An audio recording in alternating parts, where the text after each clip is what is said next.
왓썹 브로 기똥찬 똥찬입니다. 오늘은 정말 오랜만에 1년 만인 것 같네요.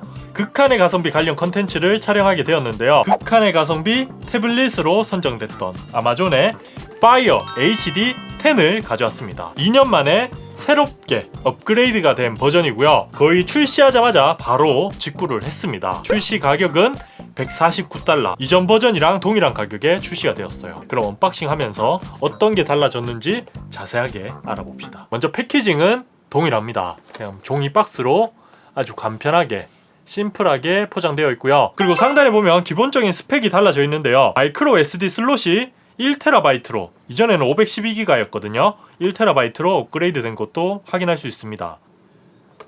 이렇게. 자, 웃고 있네요. 약간의 썩소.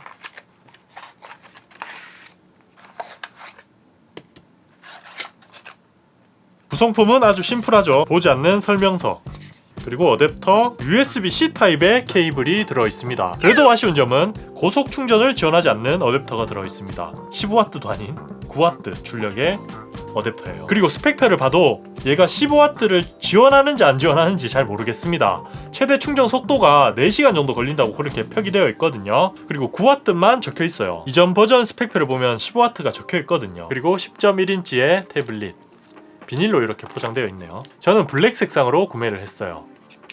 총 3가지 색상으로 출시가 된 것 같더라고요. 자, 여기도 썩소. 먼저 디자인부터 간단하게 봅시다. 이전작이랑 거의 동일해요. 뒷면은 플라스틱, 전면에는 10.1인치의 FHD 해상도의 디스플레이가 탑재되어 있습니다. 카메라는 전면 가로 방향으로 중앙에 위치해 있고요. 후면에는 우측 상단에 아주 모서리 부분에 몰려 있어요. 카툭티는 없고요. 카메라 성능은 그렇게 기대 안 하시는 게 좋을 거예요. 이전작이랑 변화된 점이 크게 없습니다. 그리고 입력 단자는 상단에 모두 몰려 있네요. USB-C 포트, 3.5파이의 이어폰 단자, 전원, 볼륨, 가로로 봤을 때는 오른쪽에 위치해 있네요. 그리고 오른쪽에는 SD 카드 슬롯, 손으로 이렇게 뺄 수 있어요. 간편하게 되어 있네요. 그리고 스피커는 왼쪽에 위치해 있습니다. 듀얼로 스테레오를 지원할 것 같아요. 한 가지 아쉬운 점이 있다면 이렇게 세로 모드일 때는 스피커가 가려질 수도 있겠네요. 이쪽에는 스피커가 없거든요.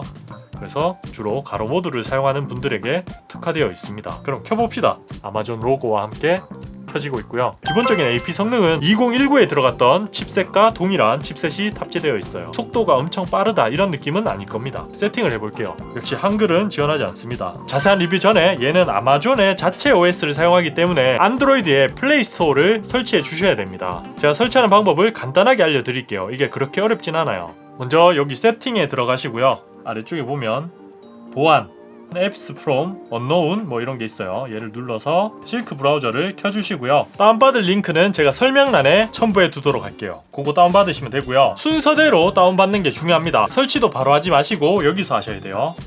여기 유틸리티 들어가서 덕스라고 있습니다. 보통 이렇게 뜰 거거든요. 여기서 로컬 스토리지, 그리고 폴더는 다운로드로 들어가시면 여기서 아래쪽부터 순서대로 설치를 하시면 돼요. 그러면 이제 플레이 스토어가 됩니다. 그리고 저처럼 이렇게 한글로 사용하고 싶으신 분들은 플레이 스토어에 들어갑니다. 액티비티 런처라는 게 있어요. 얘를 다운받아 주시고요. 열어주시면 여기에 이제 검색을 해주세요. 랭귀지라고 검색을 하면 아래쪽에 세팅이라고 뜹니다. 랭귀지를 들어갑니다.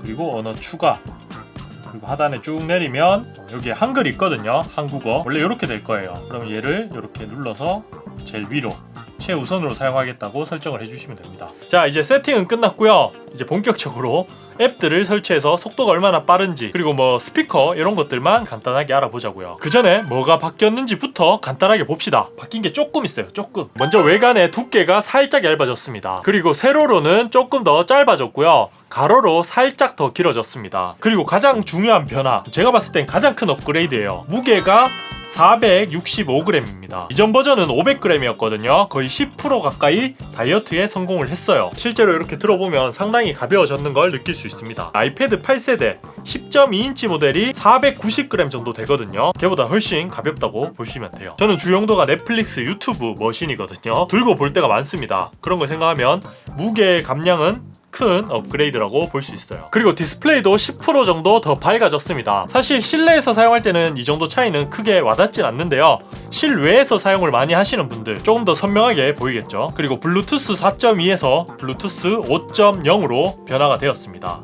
자잘한 변화들이 조금 있네요. 근데 가장 중요한 AP 칩 변화가 없기 때문에 전체적으로 보면 그렇게 좋아진 느낌은 아니에요. 디스플레이도 FHD, PPI도 변화가 없습니다. 그래서 이전 세대를 사용하고 있는 분들은 굳이 안 바꾸셔도 될 것 같습니다. 근데 새롭게 사시는 분들, 그런 분들은 2021 버전 충분히 괜찮은 버전이 될 것 같아요. 물론 할인을 할 때 보통 한 많이 후려치면 $100, 진짜 많이 후려치면 $79까지 내려가요. 한 9만원, 10만원 이 정도면 구매가 가능합니다. 그러니까 그때까지 좀 기다렸다가 구매하시는 걸 추천해 드리고요. 그리고 또 다른 변화는 자체 키보드가 생겼다는 거예요. 물론 제가 생각하기에 이 정도 성능의 태블릿에 키보드가 그렇게 필요하지 않을 것 같긴 하지만 그래도 호환되는 정품 키보드가 있다는 건 반가운 일이긴 하죠. 문서 작업 같은 거 하실 분들은 하나쯤 구매하시면 좋을 것 같습니다. 저는 메인 태블릿을 아이패드 프로 요번에 또 샀거든요. 좀 있으면 올 겁니다.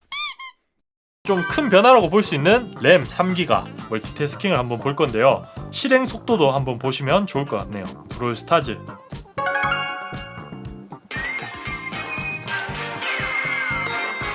사실 이런 가벼운 게임 하기에는 전혀 문제가 없어요. 와일드 리프트,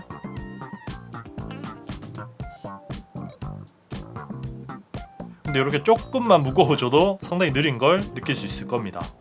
AP 칩 변화가 없다는 게 좀 아쉽긴 해요. 가로로 먼저 아까 켰던 넷플릭스 제대로 켜져 있고요. 네이버 켜져 있는 것 같죠? 네이버 지도 켜져 있고요. 브롤스타즈 리플래시가 됐네요. 와일드 리프트 얘는 켜져 있네요. 넷플릭스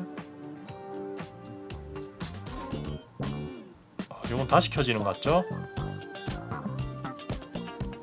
네이버 지도 다시 켜지고 브롤스타즈 다시 켜지고. 사실 램이 3기가가 됐다고 해도 리플래시 되는 건 어쩔 수 없습니다. 이게 안드로이드 기반이기 때문에 3기가면 매우 부족한 용량이에요. 그러니까 큰 기대는 하지 맙시다. 얘는 성능으로 쓰는 게 아니에요.